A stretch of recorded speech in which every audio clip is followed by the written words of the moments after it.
Hi friends, welcome to my channel. So మా ఇంటి దగ్గర ఉన్నటువంటి కాలనీలో వినాయకుడిని పెట్టారంటే సో అక్కడ ఫస్ట్ డేని మేము డ్యాన్స్ చేసాము. సో ఈ డ్యాన్స్కి మేము ఎన్ని రోజులు కష్టపడ్డాం ఏంటి అనేది చెప్పబోతున్నాను, వినండి. సో యాక్చువల్లీ అసలు స్టేజ్ పర్ఫార్మెన్స్ చేయక నేనైతే 10 years అబోవ్ అవుతుందండి.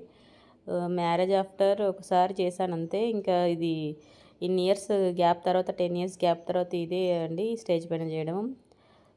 ఒక 15 days అనుకుంటా అండి డ్యాన్స్ నేర్చుకున్నాము. మామూలుగా ప్రాక్టీస్ స్టార్టింగే అసలు స్టార్ట్ చేయడం ఏదో మామూలుగా క్యాజువల్గా స్టార్ట్ చేసాము, చేస్తాంలే లేకపోతే లేదు అనే విధానంగా. బట్ చేస్తున్న కొద్దిగా చెయ్యాలి, వినాయకుని దగ్గర బాగుంటుంది ఇంకా అని కొంచెం ఒక స్ట్రాంగ్ డెసిషన్కి వచ్చేసి ఇంకా లాస్ట్ మినిట్లో లాస్ట్ టైంలో ఎక్కువ ప్రాక్టీస్ చేసామండి. మొత్తానికైతే అందరిది సింక్ అయ్యేటట్టు చేసాము. సో అది చేయడం అయితే చేసాం. బట్ స్టేజ్ మీదకి వచ్చి చేయడానికి చాలా ఇయర్స్ తర్వాత అయింది కదండి. కొంచెం భయం అయితే ఉండే, అసలు ఎట్లా చేస్తామో ఏంటో, ఇన్ని ఇయర్స్కి చేస్తున్నాను కదా, మరి మామూలుగా ఈ రౌండ్స్ టర్నింగ్స్ తిరగడం వస్తుందా, అసలు మామూలుగా మ్యారేజ్ ఆఫ్టర్ చాలా ఇష్యూస్ వచ్చాయి. ఇంకా సిజేరియన్స్ తర్వాత బ్యాక్ పెయిన్ అని, లెగ్స్ పెయిన్స్ అని. సో ఇవన్నీ పెట్టుకొని మామూలుగా ఇంట్లో మామూలుగా డ్యాన్స్ చేయడం వేరే, స్టేజ్ పైకి ఎక్కి ఆ విధంగా ఆ సాంగ్ తగ్గట్టుగా ఈ రౌండ్స్, ఈ టర్న్స్ తిరగడము, లెగ్స్ మూవ్ అవ్వడము, మామూలుగా జంప్స్ చేయడం అనేది వస్తుందా రాదా, కొద్దిగా స్లిప్ అయినా ఎక్కడ ఎవరు నవ్వుతారు ఈ ఏజ్లో చేస్తే. మళ్ళీ మనకి యాక్చువల్గా రొటీన్గా మనం ఇదే డ్యాన్స్ చేస్తూ ఉంటే స్టేజ్ల పైన పర్ఫార్మెన్స్ ఇస్తూ ఉంటే అంత పెద్దగా అనిపించదు. బట్ చాలా ఇయర్స్ గ్యాప్ తర్వాత స్టేజ్ పైన చేసాం కదా, సో కొంచెం అదైతే ఉండే, ఎక్కడ ఏం స్లిప్ అవుతుందో ఏంటో అసలు అంత కాన్ఫిడెంట్ అయితే లేకుండే.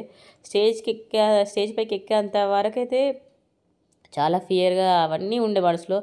బట్ ఎప్పుడైతే స్టేజ్కి ఒకసారి ఇంకా డ్యాన్స్ స్టార్ట్ చేసామో అసలు అప్పుడు ఎంత కాన్ఫిడెంట్ వచ్చిందంటే ఆ సాంగ్లో లీనమైపోయి చేయాలనే కసితో చేసినట్టుగా అనిపించింది.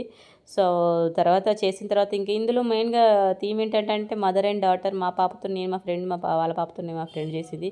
ఇంకా అదైతే హ్యాపీ అనిపించింది. నా లైఫ్లో ఇది మెమరబుల్ డ్యాన్స్ అండి. ఎందుకంటే మనం చేయడం వేరు, మన పిల్లలతో అది కూడా. ఇంకా నేను మామూలుగా ఆ ప్రొఫెషన్లో లేను, బట్ ఇన్ని ఇయర్స్ గ్యాప్ తర్వాత ఇలా చేయడం అంటే ఇంకా చాలా హ్యాపీగా అనిపించింది.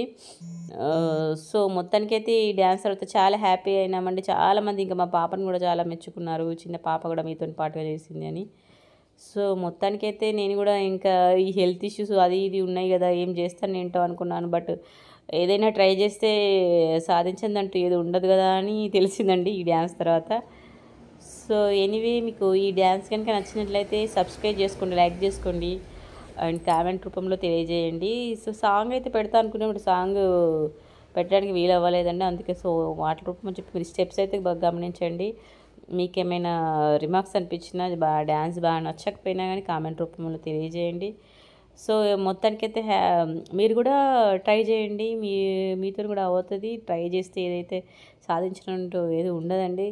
Okay, bye friends.